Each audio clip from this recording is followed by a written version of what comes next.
itself. Bob Laszewski is an insurance industry insider, president of Health Policy and Strategy Associates, and a former executive of a group benefits insurer. So, Bob, thanks for being here. Can you explain in very simple terms what the president did yesterday? Because people like you are saying it's big, but my eyes kind of glaze over when we start talking about catastrophic coverage. Well, he did a number of things. The first thing he did is he went to the people whose policies were canceled and have found that coverage is too expensive in the exchange, the deductibles are too high, the premiums are too high. And since they can't be satisfied, he's done two things. First of all, he said, we won't fine you. Now think about this for a second. You get your health insurance canceled, you don't have it anymore, you really want to keep it, and he's announced, I have good news for you. We're not going to fine you. No, what they want the insurance back. Right. And then he's substituted this catastrophic policy. You know, the administration talked about how all the old policies were junk. They were substandard policies. Well, the most substandard policy in Obamacare is this catastrophic plan that has huge deductibles. So he's saying, here's a plan with huge deductibles. Well, most of these people had pretty good insurance. Yeah, we've heard testimonials directly from the people talking about how they really like their plans, and they actually weren't these bad plans, as the administration has alleged. What does this do? Because we touched on this a little bit. The risk pool under Obamacare was always meant to have a healthy number of healthy people in it, young, healthy people. It seems like with every change the president makes, many of which are motivated for political reasons, he takes more and more healthy people out of the risk pool. And most people don't really care about insurance companies and how happy they are, or how much money they're going to make, but they need to care here. Why? Because if you don't have a pool that works, it doesn't matter whether it's an insurance company or a single-payer system.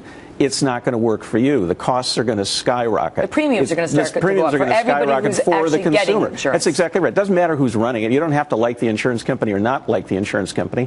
We all have to get in this pool together. And he's exempting people. What this is about, Megan, is political expediency over good business judgment, if you will, in making this pool work.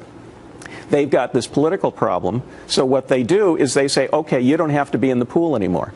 And if they keep doing this, there'll be no one left in the pool anymore. It's like having a line item veto, where you just take out pieces of the law that have already passed, Congress has agreed on, this was supposed to be the plan, but the president keeps cherry-picking things out and changing them. It's political expediency, and it's really bad short-term thinking. Megan, they're trying to survive. You're going to see in the newspapers tomorrow headlines that Obamacare is signing up 1 million people before January. And this is going to be a great success because obviously they only signed up a few thousand the first month. But the fact of the matter is we have 40 million uninsured people.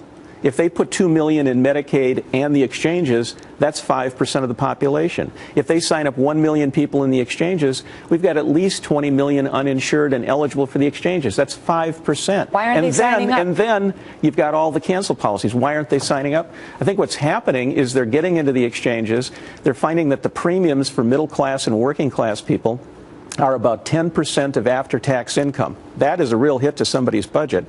That's for an average deductible of $2,600 and maybe a narrow provider network. So it's not as cheap as they thought it was going to be. People are saying, I'm going to give up 10% of my monthly income and have a $2,600. They're walking. Quick question before I let you go.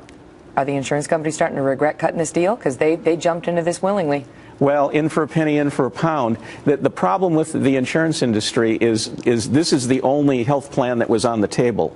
The concern is if this doesn't work, if this does collapse, I don't see any evidence that liberals and progressives want to say to conservatives, you do it, we don't know how. The reaction you're getting from liberals and conservatives is we need to go all the way to single payer. So what's the insurance industry fears... Liberals and progressives, not liberals and conservatives. Exactly. Say we're going to go to single payer. So what the insurance industry is worried about is that if this does collapse, what's next? So they want to make it work. It's an interesting point because we've been talking about how when a government program doesn't work out, why would we believe that the answer would be, oh, let's have more government with single payer? But the suggestion is we may not have a choice if these insurance companies go down. Interesting, Bob. Well, there's a happy note to leave it on for Christmas. Nice Great to see you.